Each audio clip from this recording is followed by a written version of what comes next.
live, and it says we are live on hello. beautiful, beautiful Thursday, January. Tell me the date. 14. So you got to think about it just 15. Like me. 15, yeah. I think it is. No, 16. I swear it's the 6th. Hold on. I don't know. I've been up for 5 days. Yeah.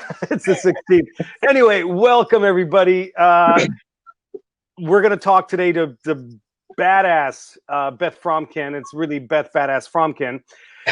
So we're going to have a really great conversation. But as we get going, you guys know the rules.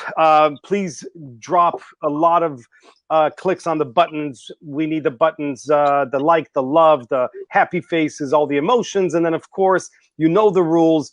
Tag somebody that needs to hear this message. Beth's information story is one that will change anybody's life. I don't care who you are. It's full of heart, passion, tears, sweat, blood, you name it. So tag anybody that needs to hear the message. Please share this at the bottom of the screen. In the window, you'll see the share thing with the little arrow. Click on that, share it with somebody. And of course, we're going to ask you guys to make comments. And comments are very important for Facebook because it takes the algorithm and it blows it up so more people can see the video. And last but not least, the hottest trend today is watch parties. So as we're done with this video, throw yourself a watch party so now you can have a conversation with your audience about this video and whatever the heck we're going to say. We don't even know what we're going to talk about today, but I'm sure whatever comes out, it's going to be amazing because Beth Badass Fromkin is just a complete badass. So let's say hello to a few people. We got the Aaron Parker, the what's up, Kai? We are live. Joanna, Tanya. We have Claudia in Romania. That is hot. Roberta, East Coast. Joanna, East Coast. Kai, East Coast. We're getting a lot of East Coasters here, Beth. It's a good thing. So welcome, everybody. Do the thing that we do on Facebook, and we're going to have some fun. So first and foremost, hello, Beth. Hello, Andre. How the are you? I'm awesome. Yes, I'm tired, but I'm fired up. I got out of the hospital yesterday with my daughter-in-law, and now I'm at a hotel recouping her, and I'm just doing my thing. Boom. Being the caregiver. I know. Yeah. Yeah, that's what I do. Yeah. That's what I do. That's right. Because I'm right there. Boom. A badass. the one and only. You are a badass. So this information, I'm turning every Thursday at 2 p.m. Pacific into a HempWorx CBD conversation, and I'll be doing interviews like this only with badasses. Of course, we'll be sharing information about CBD, the trends, what's coming up, the business, HempWorx, Josh, Jenna, all that phenomenal stuff. And this back here will turn into HempWorx stuff. But then if this is for my Tuesday show that I do on self-development, mind work, etc. So with that said, let's rock and roll. For those people out there that do not know Beth, can you? I can attempt to tell your story, but I will screw it up. I guarantee it because it's full of detail and full of badassery. So I want you to take your time. Did somebody break into your room? Hi. No, someone's going to give me my charger. I'm kidding. This is Maria. Hi, Maria.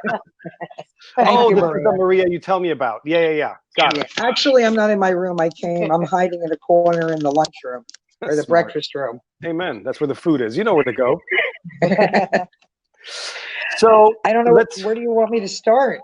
I literally want you to go back as far as you want, because as we build up to your current world and why CBD, why HempWorx, I think that will be the crescendo to the conversation. But if you go, like, I want people to know the hardship, the struggle, the business, the making millions, let's do it. Well, do you want me to go back, like way back when I was like roommates with my triplet brothers? Yep. Okay. Yeah. Go mom and dad and go as deep as you want. Well, I'm one of 5 kids. I'm a triplet with 2 brothers. We were roommates for 9 months. And grew up in a house with 4 brothers and 1 girl. but it kind of took a tweaky role, and it wasn't like, oh, only girl, you must have been the princess. It went the other way. Very domineering, like having 5 fathers. It was abusive, from physical to sexual to a lot of different abuses. And at 16 and a half years old, I made a decision to leave it. I lived in my car. I worked 2, 3 jobs and still was a senior in high school and still graduated high school, working through, and got my own apartment after about 4 months in a car. Wow. So I waitressed and I did whatever I had to do to make money. I cleaned houses. I did everything and anything, went to school, after school, did homework, went to work, worked all night, and then saved up enough, got my own apartment. And, you know, it's funny because when I was leaving that home, they were all at the front door and they were kind of laughing, oh, she'll be back, she'll be back. And I always said I would never be back.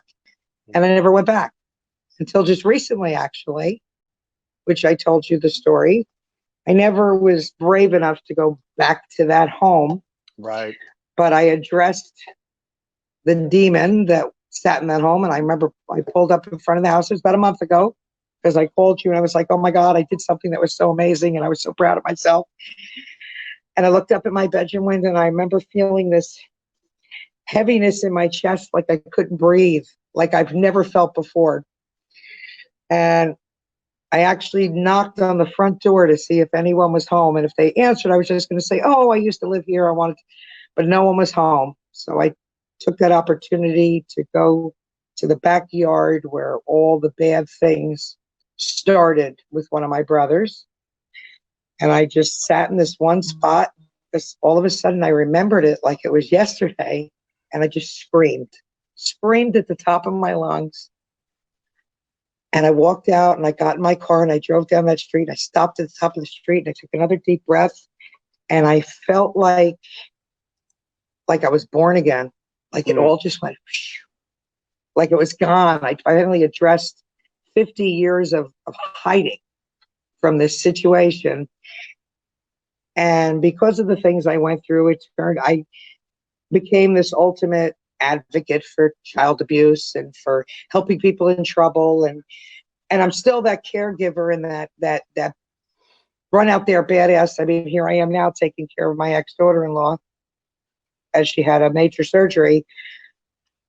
But I did it for a different reason this time. All these years I was doing this and running around, and I have 2 children of my own and 4 adopted kids. And I've had about 150 kids in and out of my home that I've rehabbed off of drugs and gotten them where they need to go, be it GEDs or whatever.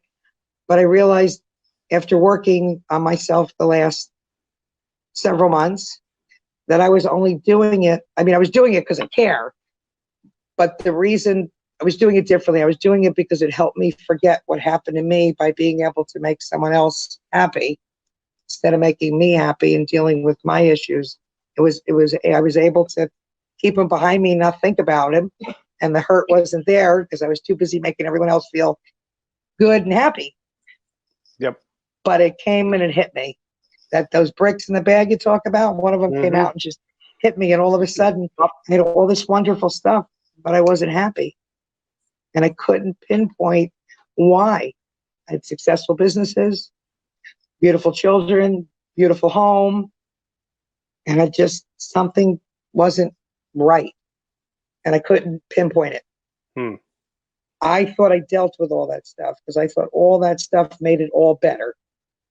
Because look, I have a good life now. I made it in life. I'm successful financially. I got a great family, smart children. But it wasn't. It didn't fix it because I didn't deal with it. Until now. Thank you, Mr. Popa. I didn't do it. Was all you. I didn't do anything. Yeah, no, you did. You helped me it made me find myself. I wasn't seeing it. You kind of helped me find it. And I'm grateful to you forever for that. Still have a lot of work.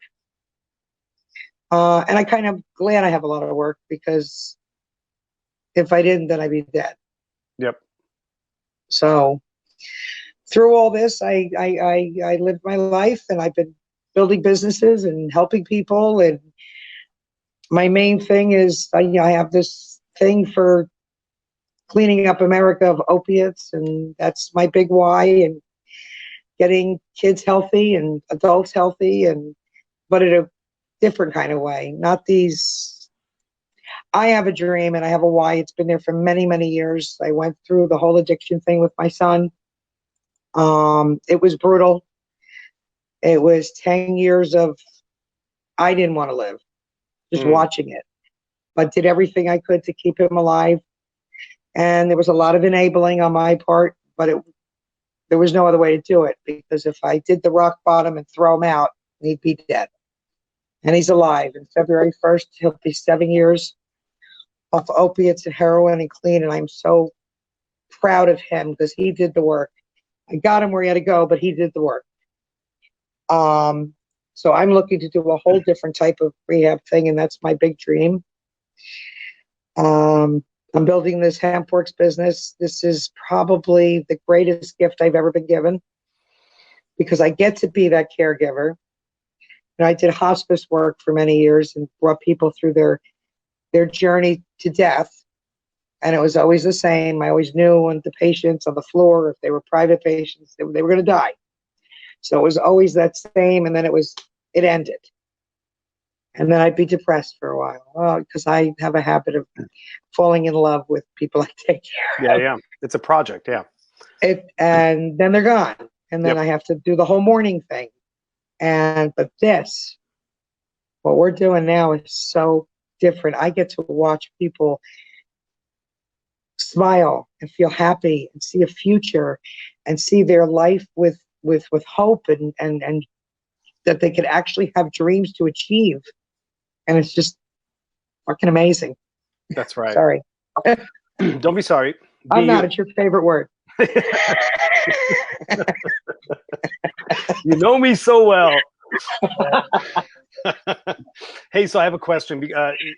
You talked about the instance where you went back to your old home and you had some self-development happen there, some breakthroughs, etc., and you screamed, had some release. But then, do you remember what you did after that?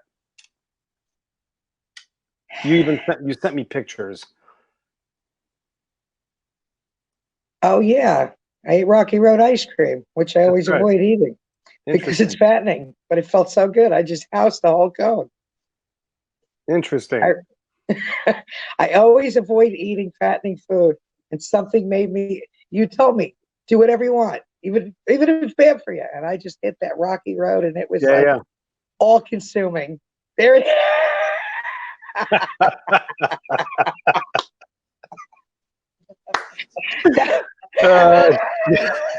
That was the best ice cream cone I ever had. And I didn't feel guilty. Yep. And nobody told me my ass was getting fat because I really didn't care. Because you stopped giving a fuck. Yeah. Hey, that's a great picture. It says so much about you. It's really incredible. Like, this should be your profile pic. I might change it. I like this pic. I didn't, I never looked at it after I sent it. Wow, that's a good pic. It's powerful. So let's talk about this for a minute, because what's the significance with this picture? Because I think this says a lot about you. A lot of the breakthrough. There's a lot of pain here. There's a lot of freedom here. Why was this ice cream so important? When I was growing up, I was never fat. I actually was very, very tiny and thin, but everyone in my house used to tell me I was fat, ugly, and stupid. All my life, you're a girl, shut up, don't talk at the table, you're a girl, you're stupid, you're this. I don't know. Something about that ice cream was so releasing for me. Like, I'm not fat, but even if I am, it's not your fucking business, and I'm having this ice cream. That's right. It's my ass, damn it. Mine. But it's weird because I grew up with very low self-esteem, and everything revolved around having to look like everyone wanted me to look. That's right. There was even points where, you know, at 13, Jewish people get bar mitzvah, bat mitzvah type of thing. And of course, there was 3 of us, so it was the b'nai mitzvah. And I remember wanting to get my hair done, and my mother took me to a barber with my brothers, and I got like this boy's haircut. And I remember crying and saying, "Why you do?" It was always about the sons. It was always about the boys. Even when my son was born, there was 11 grandchildren, and there was boys. The boys were the best, but my son, Justin, walked in the room. My mother was like the Almighty Messiah had entered. And yet my daughter didn't get that same attention. That my mother had, there was something about boys, and being the only girl in a house of 4 boys and a mother who favors boys, I was isolated a lot. But when I did get attention, it was all negative. Got it. Never could meet up, never enough, never good enough. No matter what I did.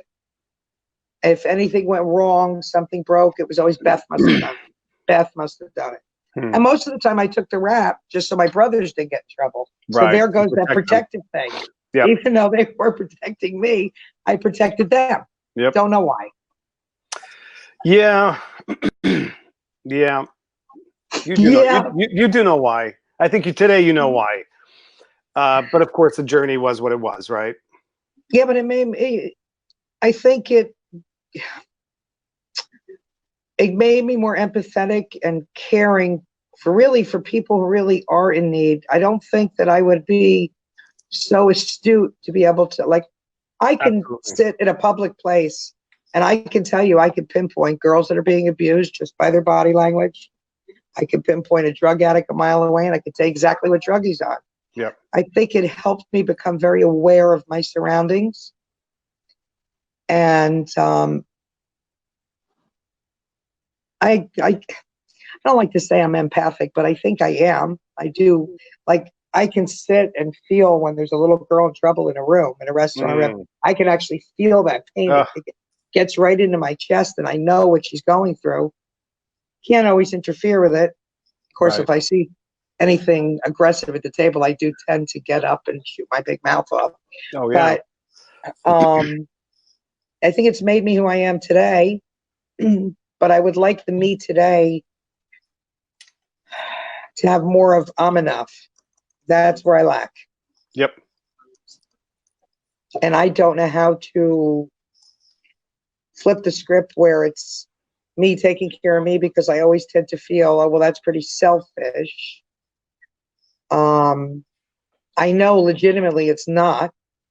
I mean, I'm going through things right now. I'm having some issues with a dear friend, and it's feeling almost like a death.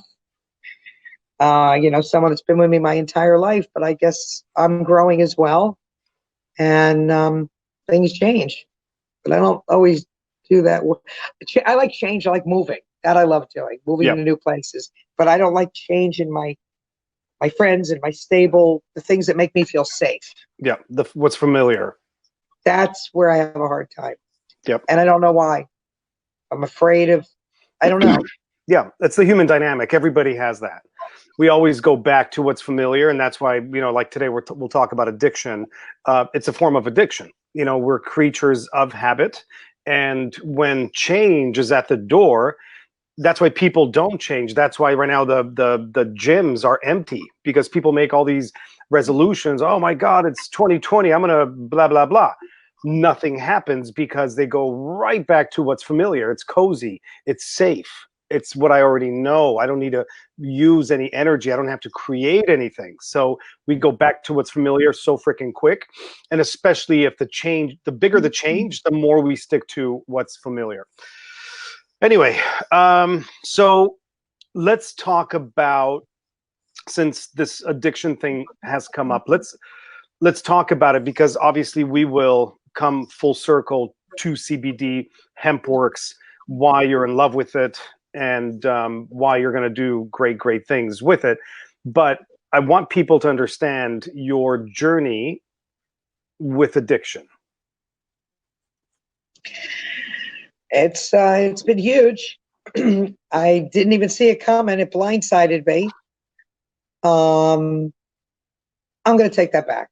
There were signs, but I didn't realize what they were at the time. Boom, that's good. In retrospect, when I watched my son's journey, there were a lot of signs, but I just took it as boys will be boys. It didn't really look that this wasn't just boys will be boys thing. But you know what? Being a mom doesn't come with a handbook. It's kind of hit or miss. You play it and see where it goes. When we first left New Jersey and moved to Florida, we had buried my grandmother, grandfather, mom, and dad all in a year and 4 months. They all lived in my home and died one by one. In my son's room, that was the room we gave all the dying people. And then my mother died. It was October 19th, 99. And 2 days later, we moved to Florida for business, whatever. I didn't want to go. Justin didn't want to go. We had to go. We had no choice. And here we now are in a strange state. We don't know anybody. We have no friends. We have no family, no familiarity. On one hand, I tried to play it as like, this is great. It'll be all brand new. We've had so much heartache and dying people and sadness. That didn't quite work out that way. Justin started, he was devastated when my mother died. They were very close, not normal close. You know, it was more like it was more her son than mine, but that's a whole nother story. Yeah. And then he started, you know, getting in trouble in school and all the little things that I looked at as, oh, he's a boy, he's getting in trouble. Okay, he's got detention. Okay, he's got in-school suspension. And then it would turn to full suspension. And then it was taking joyrides, stealing golf carts, and getting arrested at 12 and a half for grand theft auto for a golf cart. But we won't even go there. Right. Because that was ridiculous. And it was just all these little behaviors kept spiraling. And then it was, well, I think he's ADHD or he's ADD and we need to put him on meds is what all the schools were saying. He can't come back unless he's on meds. I was saying, well, I don't know. I give it a try. The meds calmed him, but it kind of was breaking his spirit. And I'm like, I'm not looking to break my son's spirit. He's like a zombie. I'm not comfortable with this. And then I just started watching patterns that he didn't want to take the meds. And then, of course, he's a businessman, so he was selling the meds. And he was actually making very good money. That's terrible. I'm sorry. I kept saying, where is all this money coming from? But you're a businesswoman, so you're going to appreciate it. he was selling his meds, and he said, but he would come home and he'd say, he's starving. I said, I packed you lunch because my kids would never eat school lunch. Yeah, but everyone loves your lunch. I sell it. So he was selling his lunches and selling his meds. Because I always pack these like big lunches. Yeah, yeah. So he was quite the little entrepreneur at 12 years old. And then I started noticing a lot of different patterns, and we started going through the journey. Okay, I caught him with weed. All right, teenagers get caught with weed. We got to discuss this, and you know the repercussions and what it can do. And then it was I saw these triple C's: cold, cough, and congestion medicine. So I started watching it downward spiral. And then when did it all change? I know exactly when it all changed. Then my two best friends, one was 42, one was 50, both got diagnosed with cancer. I ended up moving them both in my home in Florida. I hospiced and took care of both of them until they passed away because they had nobody else. And in the midst of that, you know, I had other kids that I brought in that are since my children, 3 boys and another girl. So now it's 6 kids, 2 dying people, 3 dogs, and a partridge in a pear tree. I think the real trigger was when Aunt Pappy, my best friend, passed, and that was Justin's turning point. The death was too much. It was so much death. I took him for counseling, but he didn't respond well to it. And then he was off his Adderall, and this is where my why comes in, and we'll get to that. And he started self-medicating to feel better. What happens with young children in elementary school when they start on methamphetamine, which I'm going to put out there, Adderall, Ritalin, Strattera, Concerta, any one of them is methamphetamine. Any way you cut it, it's prescription meth. Wow. When you start children young on methamphetamine, the body, the hand, the mouth, putting pills, swallowing, going to the brain, you've already programmed the child, I feel better on a pill. And you're talking 4th and 5th grade. So now they've come accustomed to take a pill, I feel better. Yep. Then they get to middle school and they don't feel better and they want off. But then they're off and now they don't feel right again because they're not sure how they're supposed to feel because they've been drugged up all through elementary school. So now they start self-medicating and they start playing with pills, Xanax, triple C's, whatever the pill is, Percocets. And then that just leads to the next thing, and the Dilaudid, because Dilaudid's okay because you don't detox from it. And then we'll go on to Oxys, which at 17, that's where that started. He was in a car accident. Right away, 17, they gave him Oxys.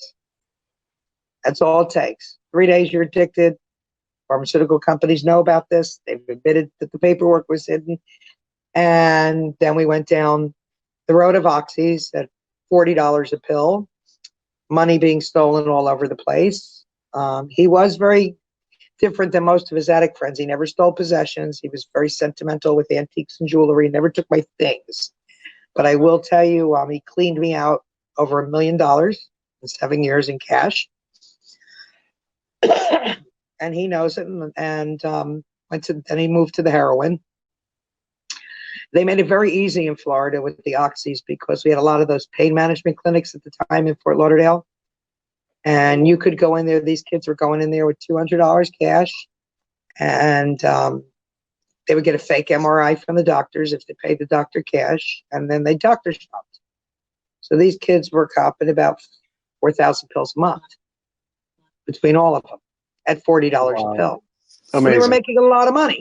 Of course. And having their own head stash for free. And so I moved him back to New Jersey to the family, hoping I'd get him away from all that. And then he found heroin. And Jersey is very, very famous. And I'm so proud to say that Jersey has the best quality heroin for the cheapest prices. So that's a real deal. And then he became a 100-bag-a-day user. And backtrack a little in Florida. He did die twice. I had to bring him back to resuscitate him, once in the bed, once in the bathroom. Then he OD'd in New Jersey, Christmas Day. I'll never forget it. And that again, I wasn't even with him. And I stopped in my tracks. I was with a friend. And I got this feeling in my neck. And I said, something's wrong with Justin. And they said, you're always saying that. He's fine. You're a worry war. You're a helicopter mom. Everything they wanted to call me, I'm saying something is wrong with Justin. I feel it as if it was happening to me. I'm calling his phone. He's not answering. And all of a sudden, I get a call from his phone, and it's the hospital. His friend walked in the house and found him blue. They got him there in time. They gave him Narcan. Wow. But I knew it. A mother knows her child. Nobody's ever going to steal that from a mother. If something's wrong, a mother knows it. Period. Yep. Then we went back to Florida, and it just, I didn't know what to do. Someone kept saying, you got to go to Naranon meetings. You got to go to these meetings with other parents. And I was like, fuck that. I don't want to hear everyone else's problems. I got enough of my own problems. Yeah. Let them talk about their stories. My story, I don't want to deal with this. But for some reason, I went that night with a girlfriend. And I happened to meet a woman who had a son that was in Jersey that got clean, and he ran a rehab. And it was a very different kind of rehab. And this is what I loved about it. It wasn't one of these 30-day programs for $30,000 that are nothing more than a glorified AA meeting and housing, halfway housing. I started reading about the program, and it was 12 o'clock at night. I called there at 2 a.m. For 30 days straight, they put you in a sauna treatment, 5 hours a day for 30 days, detox you down to the cellular level. Because the average addict relapses at least 17 times. That's the average. Because it's in their cells, it's in their organs, it's in their body. When they metabolize, they start craving again. But if you could get rid of it down the cellular level, there's nothing to crave. Then after that, and he could stay as long as he wants, 40,000 as long as he wants if it took a year. You couldn't even get an aspirin or an Advil for headache. They had a chiropractor, they had an acupuncturist, they had a massage therapy. You had to swim in the pool, you had to jog and run, you had to do book work, they brought you back to your childhood, you had to relive it, you had to find out where your turning point was, what your triggers are, who the negative people are in your life, ups and downs of life. A great program. And I want to duplicate that, but with a little extra step where kids can get job training and they're not thrown on the street with nothing. Right. Because what happens That's is a they big get one. clean and then they're thrown on the street. They can't get jobs. They have records. They have a, photo array on Google of mugshots. They have no education. I would like to be able to release someone like a full spectrum where they come out actually feeling like a person. And then maybe they think more of themselves. Absolutely. Or make them hempworx affiliates. Whatever they want to do. Boom. There you go. Yeah. So let's go back to the beginning of this story just for a moment, because, and there are two things I want to touch upon. So in the beginning, you said that you first you said, well, I wasn't aware of anything sort of happening, but then you said, no, I actually was aware of little behavior changes. I think that's a very big topic. I have two teens, 17, 18. I watch them like a freaking hawk, right? But let's go there for a minute, because I don't believe parents today are watching their kids close enough. And I don't believe, because look, everybody's busy. We're on social media. Netflix is out. The rain is coming. We got to go on vacation, right? Everybody's busy. Got to make money. So the busier the society keeps us, the less attentive we are, and it pulls us out of the family unit, which should be the first and most important thing in the world. So I want to go there deeper. What can parents look for? What should they pay attention? What's like one piece of advice from you to these people that have kids? And I don't care what age the kids are, but it's like, hey, put the phone down, stop watching TV, talk to your kids. Like, tell us more about that. My kids knew, be home every night for dinner. I was one of these moms that cooked and you were home every night for dinner, at least give me dinner. Family time is very important. When I moved to Florida, it was a big culture shock for me, because any given night there could be 10, 20 kids at my kitchen table eating dinner, because all these kids are like, your mother cooks. Yeah. I think they were shocked. There you go. Yeah. Okay. I think at least in the evenings, dinner time, whatever. I know kids are busy. They have hobbies, they have activities, they have sports, whatever. You have to have that family unit time to converse. You need to know what's going on. How's it going in school? I did homework with my kids every night of their lives. My kids thought I had no boundaries because I was in their face. And even in their face, this still happens. Yep. Interesting. Okay. But I watch parents very carefully. They're more, I don't know what happened to the family thing. I guess I'm a European background, Russian, Hungarian, Lithuanian. Dinners with the family was our whole social family unit was based on dinner. Oh yeah. And the meal. And you know what I used to say, like, oh, I don't want to go to that dinner on Sunday. We got to go to Cousin Marilyn's again. I can't stand it. But I understand the importance of it now. It's hugely important. There are a lot of different signs that I at the time didn't pick up on. Too many trips and long times in bathrooms, huge. I always bought. I have a stomach ache. My stomach's been bothering me. I'm lactose intolerant, because it didn't dawn on me, because I don't have any addiction in my family, so-called drug or drinking. There's none of that on either side. So this wasn't even in the forefront of my brain to even think. Sure. But when I look back, it's little things like locking their bedroom door at inappropriate times, the middle of the afternoon, not for any reason other than they're locking their doors, and then you're knocking and it's 1 minute. Well, and then the minute's 5 minutes. And hiding is a huge one in bathrooms, in bedrooms. They start to become antisocial with the family.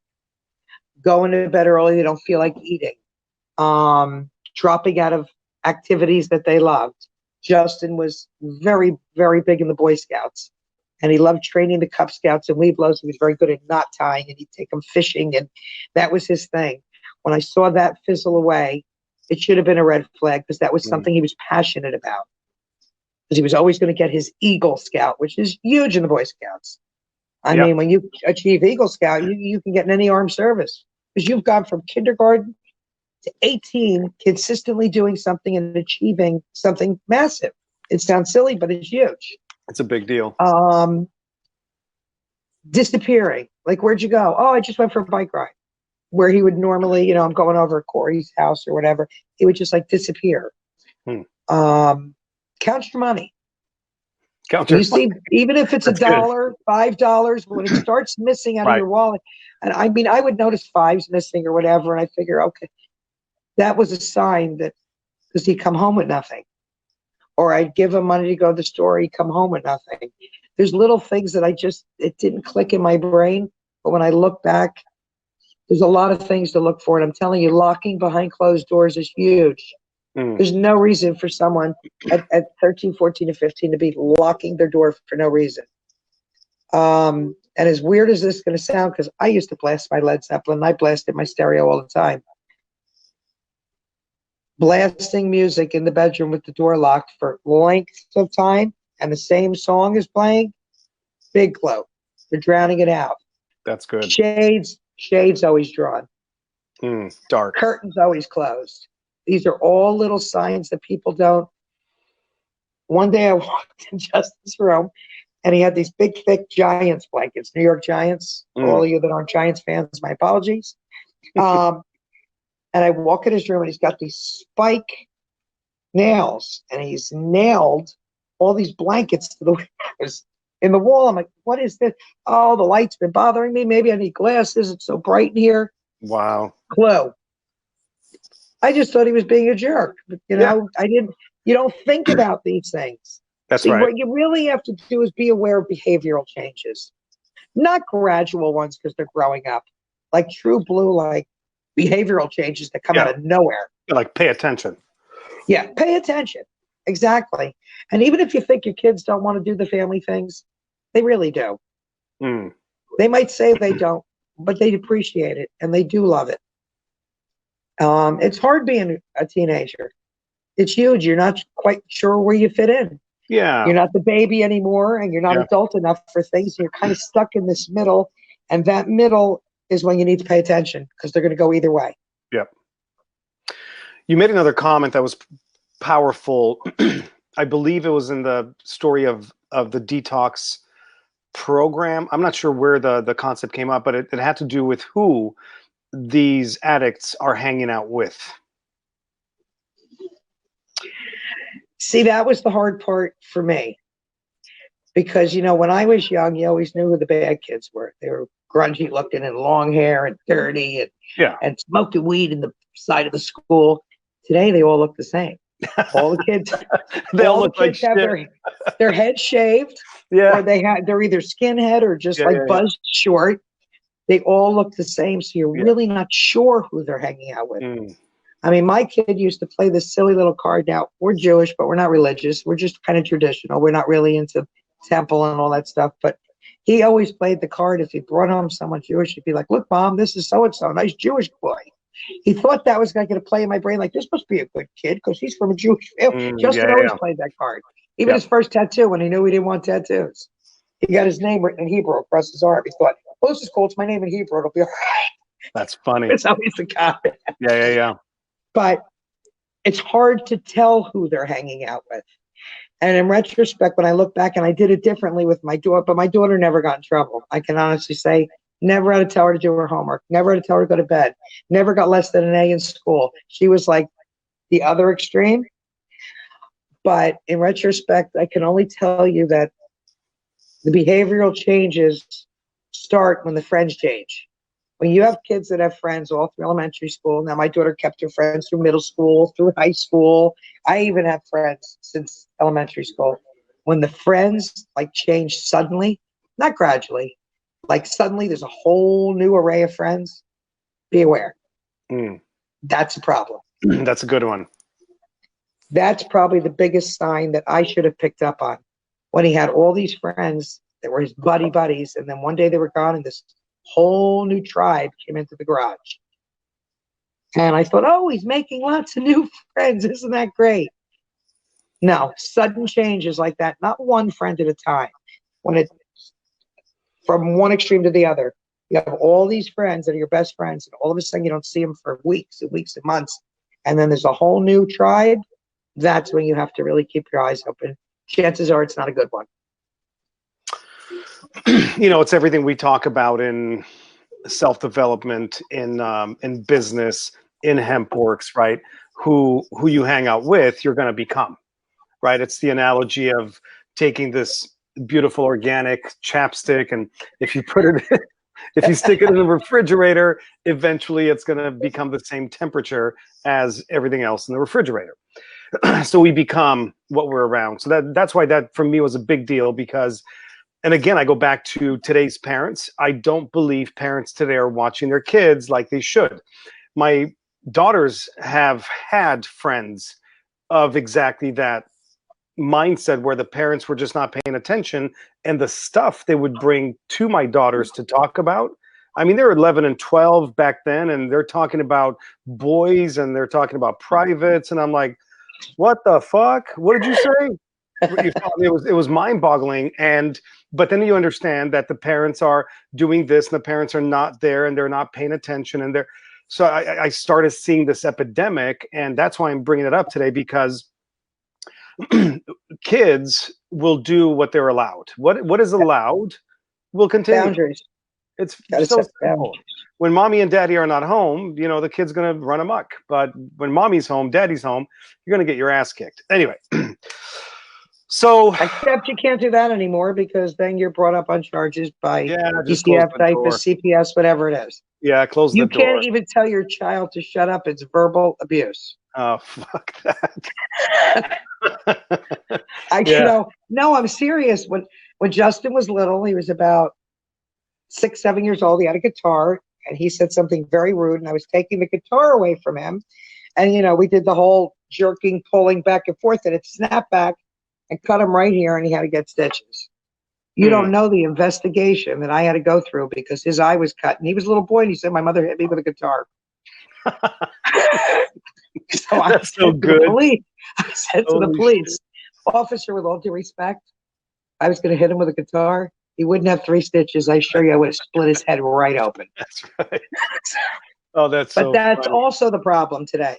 You have this zero tolerance thing going on, where kids, first of all, kids can't be kids. When we were young, kids had problem. They go back in the schoolyard, kick each other's ass, and then they wound up best friends. Today, kids can't resolve their problems, because you can't. If someone hits you, you can't hit them back.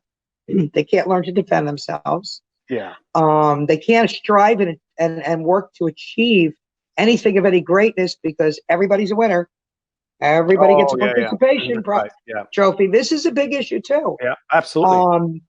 We're celebrating mediocrity. Yeah, exactly. I mean, why would any kid strive to be this amazing, let's say, science student or whatever, and get awards and achievements, and maybe be the first person to cure cancer? Why would I bother doing that? Everybody's getting the trophy in the class. Mm-hmm. How does anyone become, you know what I mean, bigger? Yeah. Why would they strive for more?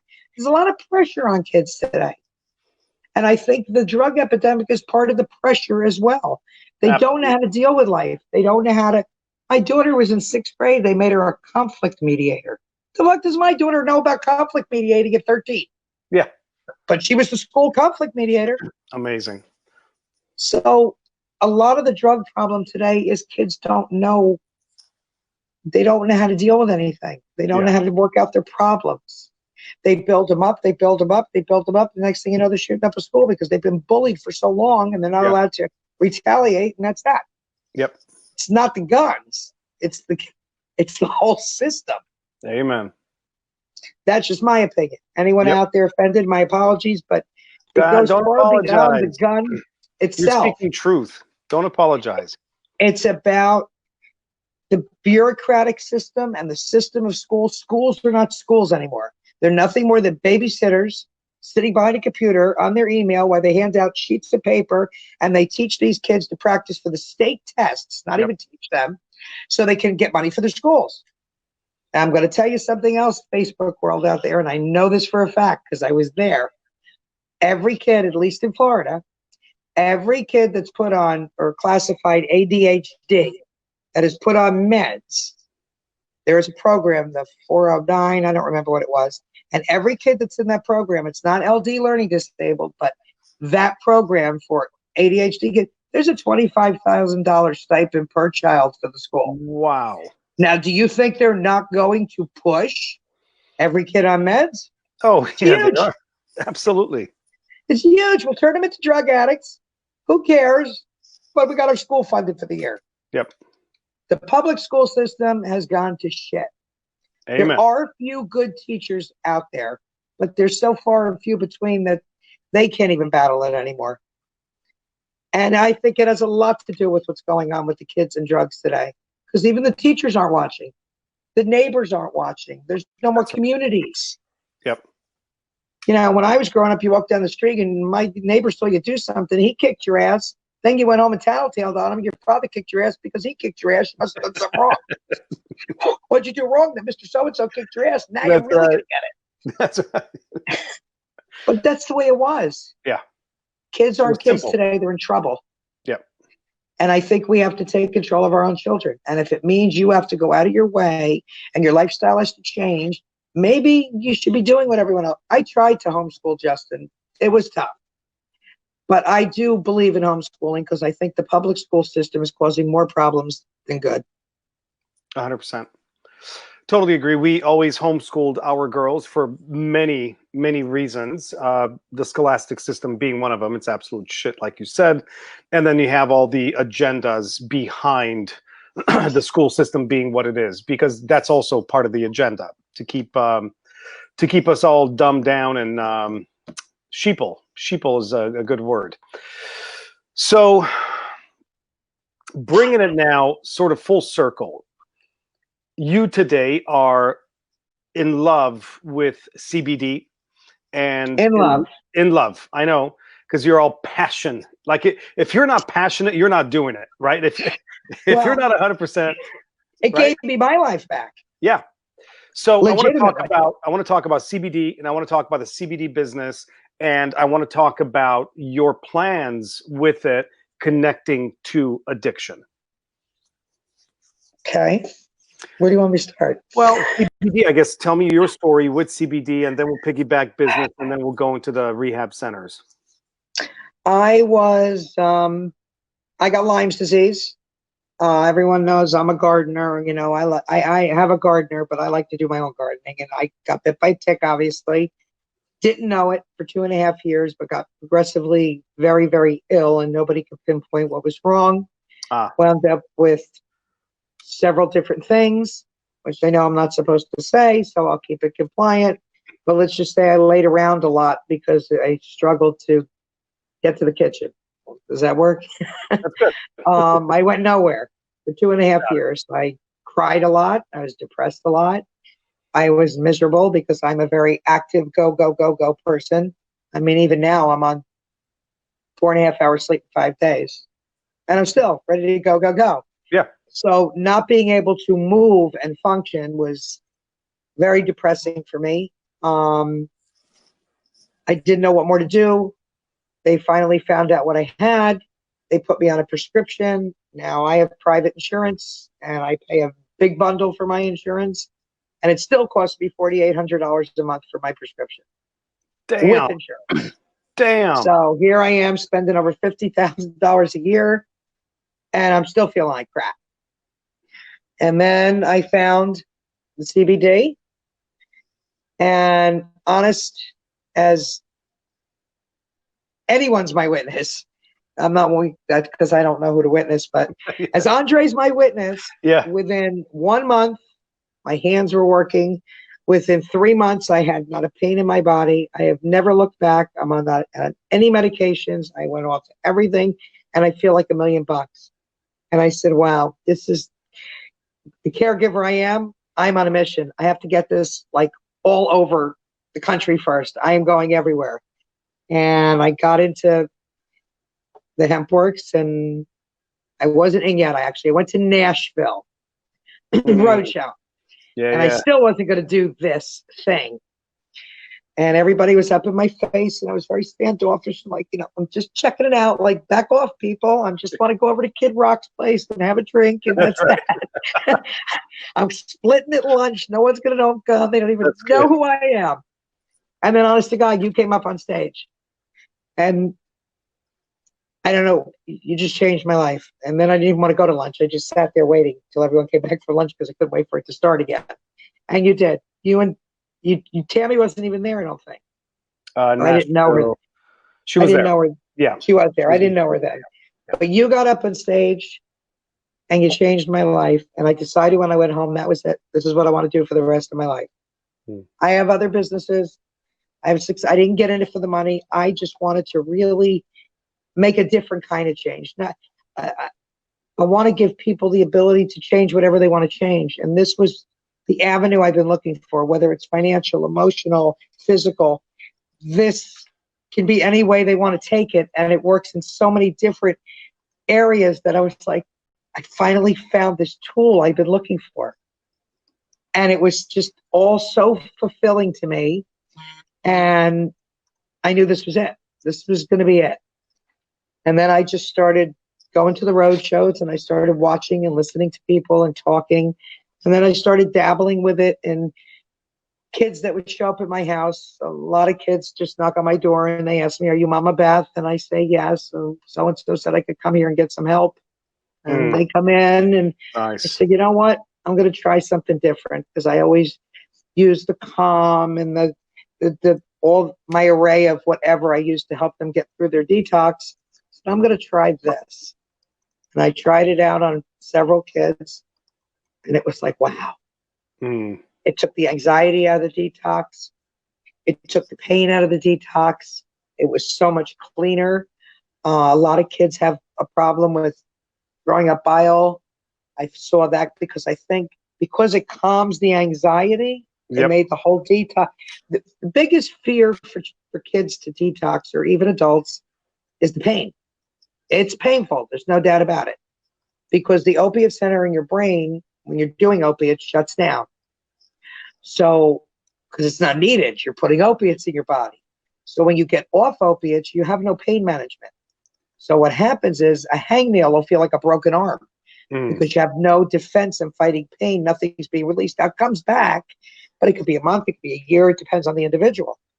Kind of like the endocannabinoid system that shut down because it wasn't fed hemp.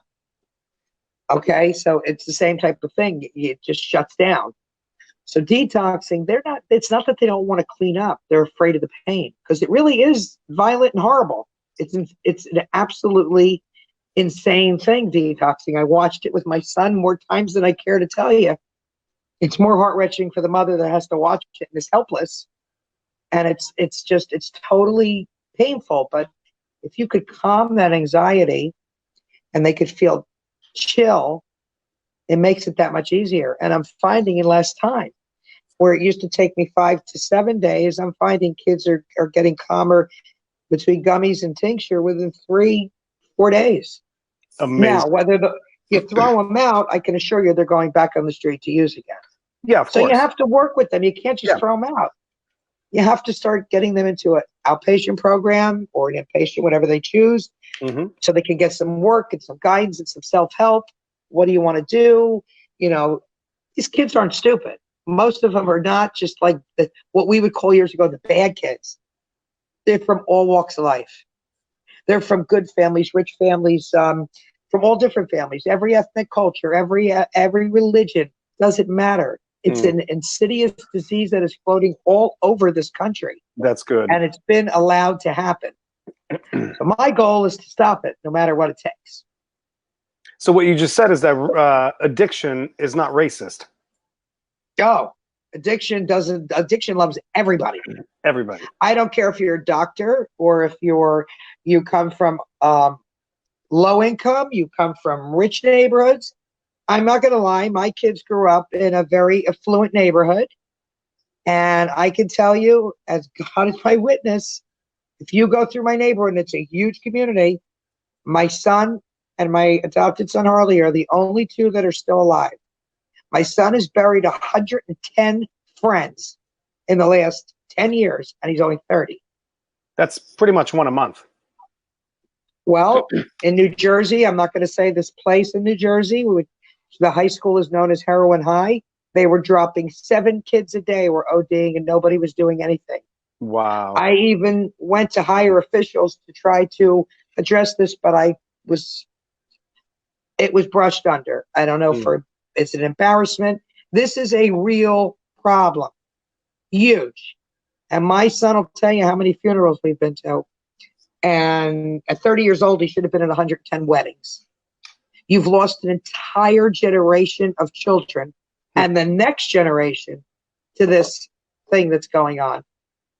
And I have my own feelings why it's going on. I'm not going to put my political beliefs out there.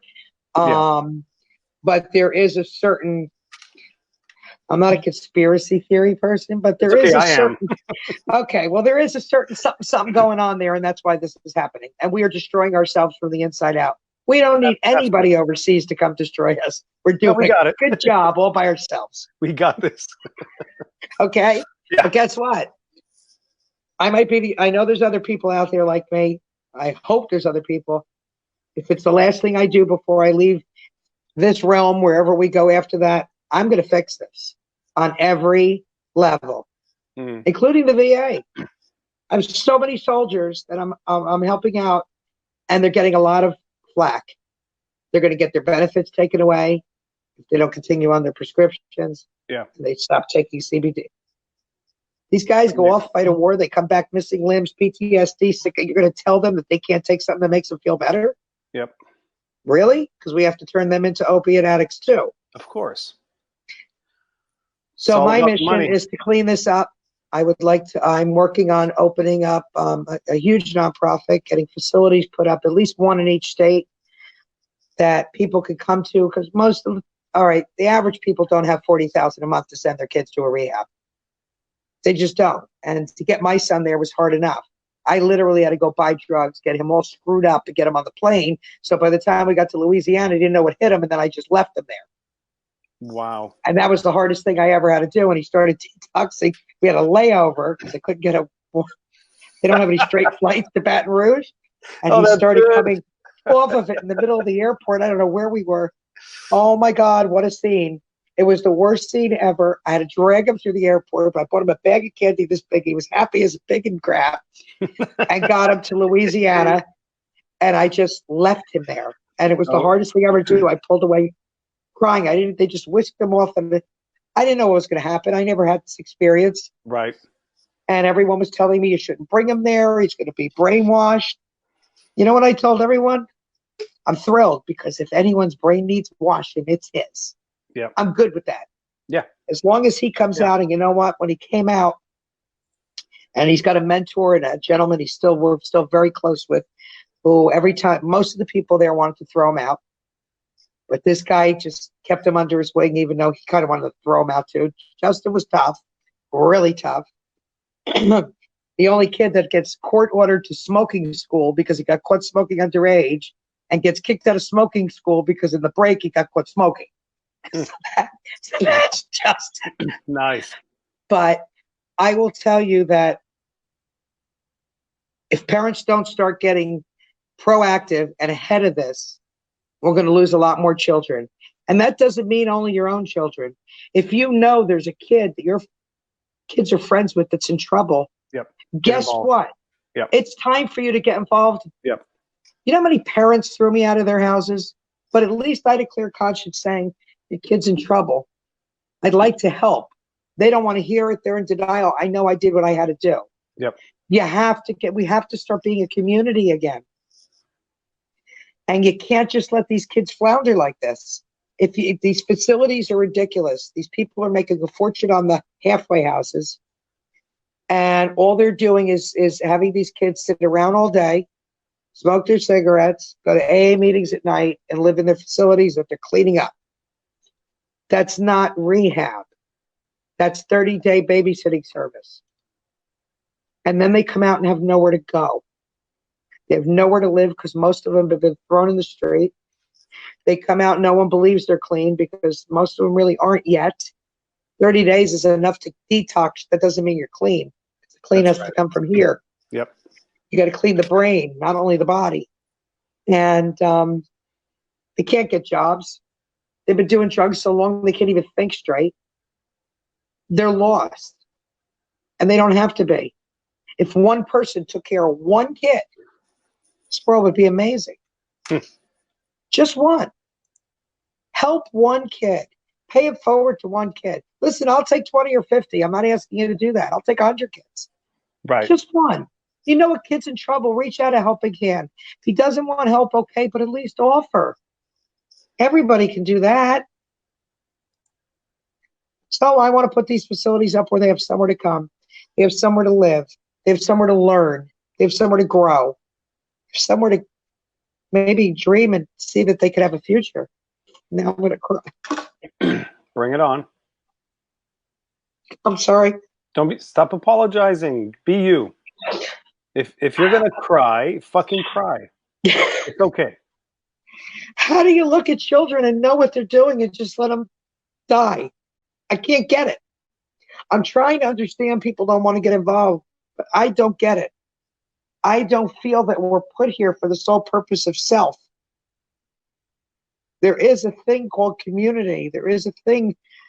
Your family doesn't have to be just what's in your home that runs through your bloodline, because my family sucked my bloodline. And I never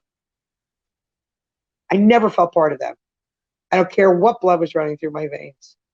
I have children that I take care of that I feel more in my blood, or adults that I feel closer to than I've ever felt in my blood. Family is about just being human. It's not always about bloodline. You want to keep your money in your bloodline? Go for it. I'm talking about money. I'm talking about heart. You know, you always talk about the chest.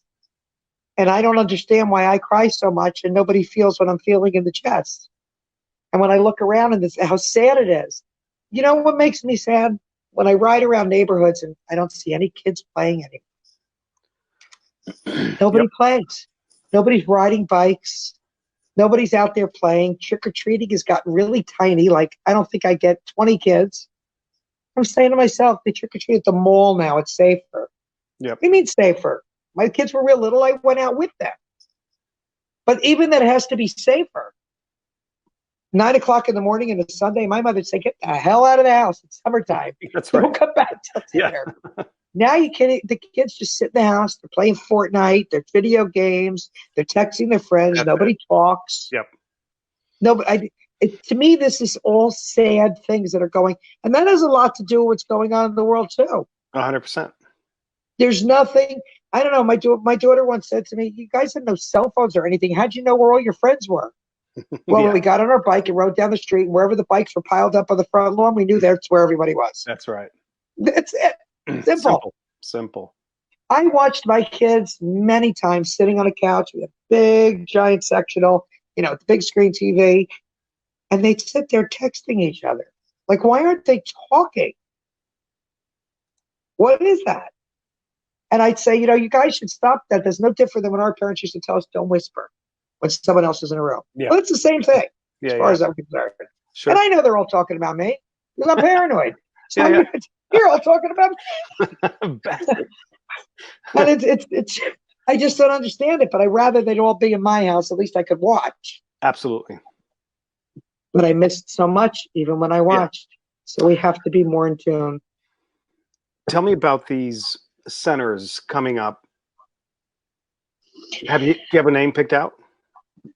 Actually, it's very interesting. Justin has a lot of friends in different states that have died. So we're going to start off with naming each center after someone that meant something to him that passed.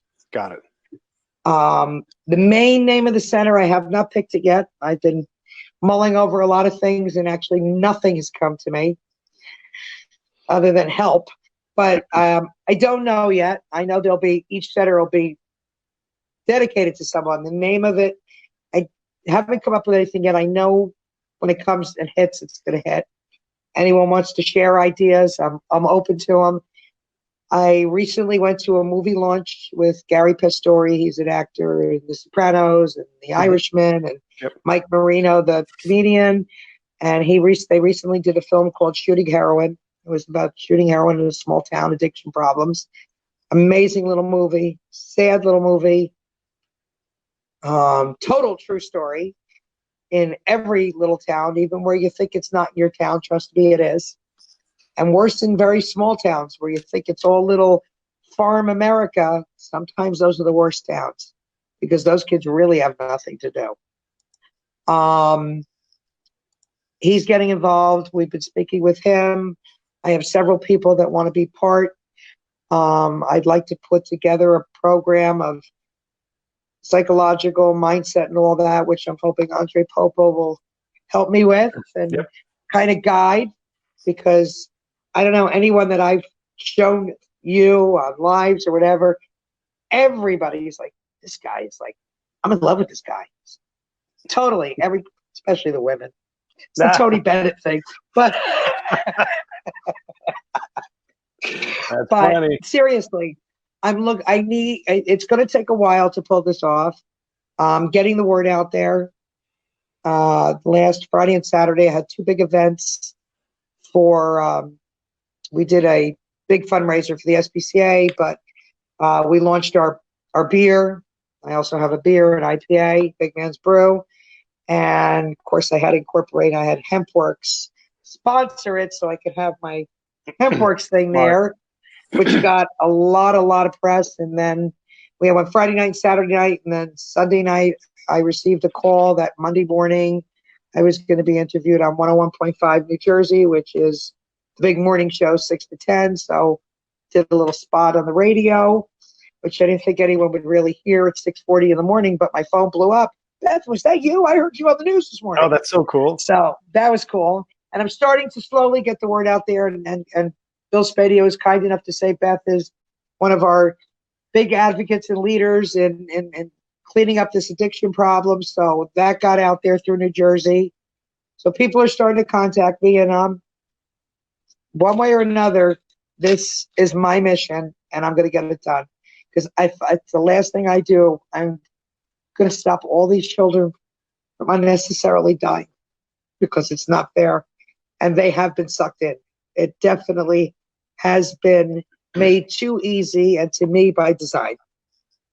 100%. 100% agree. Not going to get into politics.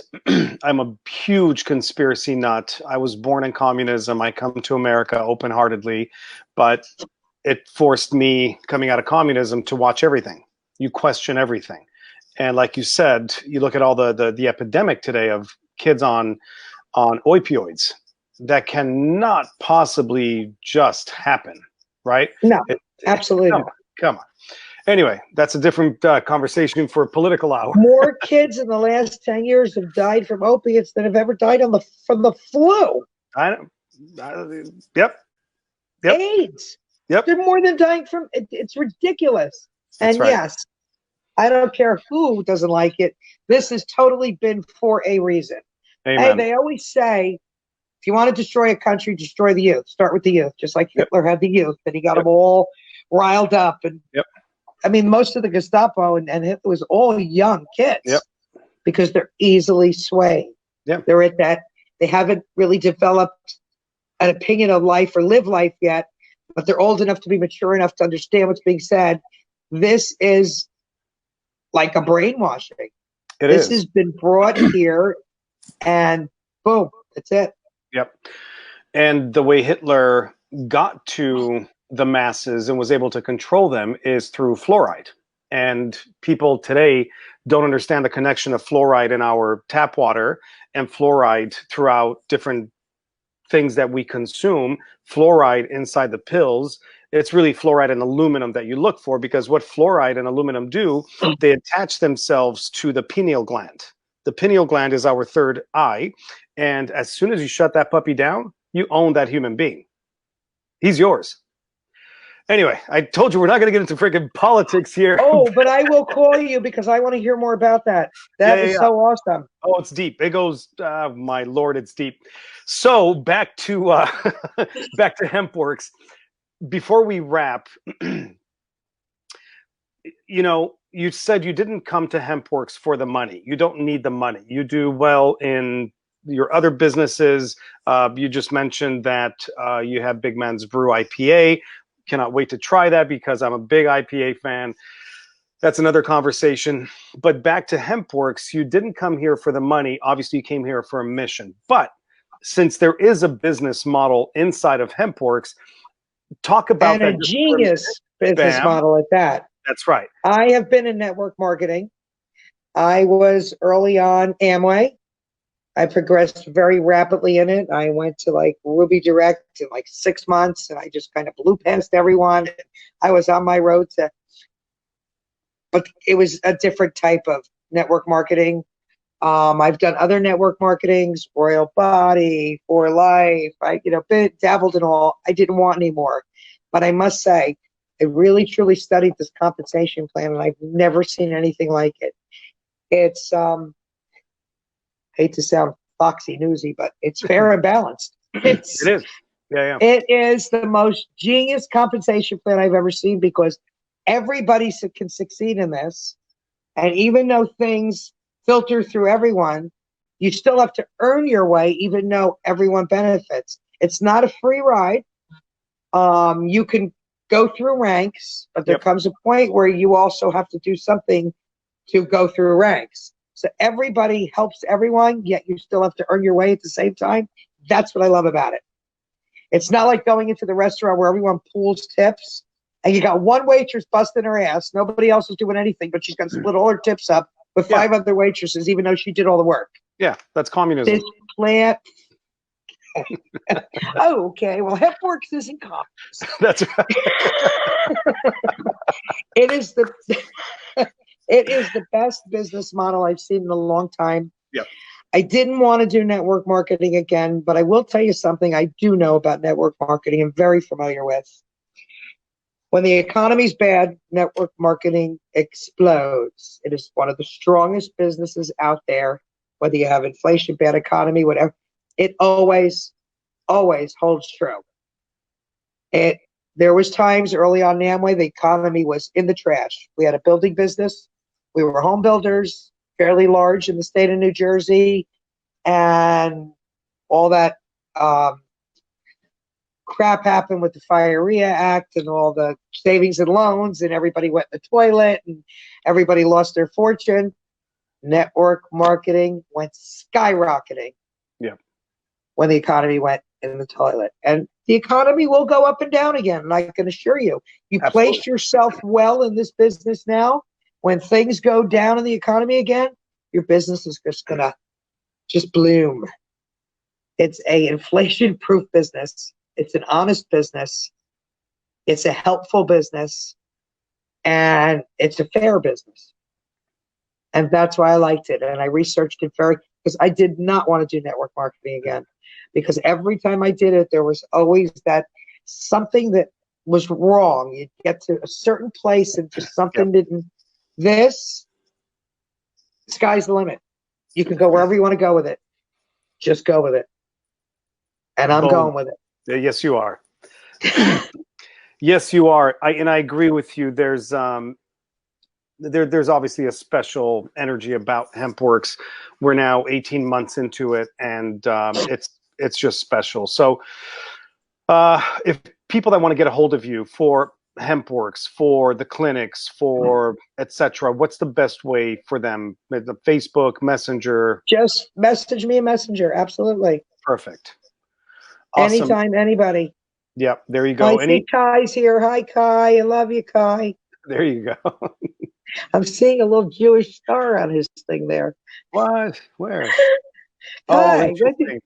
That little. You're so diversified, Kai. Just when I thought all your background was in there, now I'm seeing like this little Jew. No, he's a Chinese Jew. It's. We love you, Kai. Yeah, it's Kai Au Goldberg. Boom! Bam! Oh, well, Lord. Kai, you are a badass.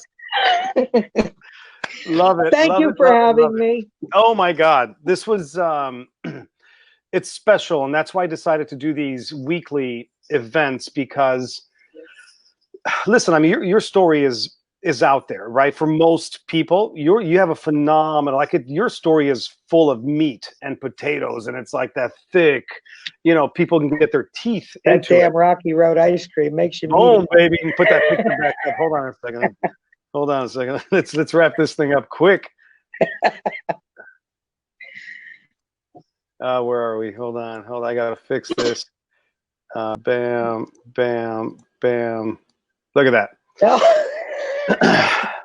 So this to me, because I know the story behind the ice cream cone and why you were having it, and you know, you and I talked that day. So it is a big deal for people to understand that you come from a lot of shit, but it never knocked you down. It may have slowed you down. It may have brought some speed bumps into play, but you fought and you Well, if I didn't, then they persevered. won. Well, that's right. That's right. So you are the winner. You're the one eating the ice cream. And that's why for me, this picture is so magic, because I know more about you today than before. So this is just priceless. So, so the point is, thank you for joining us. I think this was really, really amazing. Thank you for having me. And make sure you give your 3 beautiful women a big hug and kiss for me. All right. I'll do that. Thank you again, everybody. Thank you for joining us. We'll be doing these CBD HempWorx live events, which will eventually go into a podcast and a show, into every Thursday, 2 p.m. Pacific. If anybody would like to be interviewed here, just like Beth, please reach out to me via Messenger. And we're just going to spread the word, spread the love, and help people heal, help people Amen. fix their bank accounts, maybe help with some addiction, help Beth spread her healing centers, you know, centers of light, whatever that's going to be called. Oh, and I think you just found it. I love center that. of light. Well, what's interesting is I'm Love looking it. at your I'm looking at your picture right now, and there's a halo, there's a glow of light behind you. Other side, look up in the ceiling, right there. Okay. So the way that's hitting behind you, there's light coming through you almost. So I think that's what you're bringing to the world. You is just light. named it. There it is. I love it. Centers of light. Boom. Oh, he found it. Right on this call. I can't believe it. I have to start. It's perfect. I love it. That's it. Help me get my centers of light centers open. That's it. Let's do it. Make sure you go trademark that quick. So thank you guys. Drop in the comments here, please. Let Beth know what your biggest takeaway was from her story, her words of wisdom, from her experience. What did you take away? What nugget are you going to use in your life to make your life better and then be able to spread the word with humanity? Have a phenomenal night.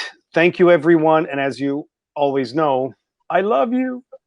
I love you too. I love you all out there. Thank you, Andre. Have a great night. Thank you. Bye, everybody.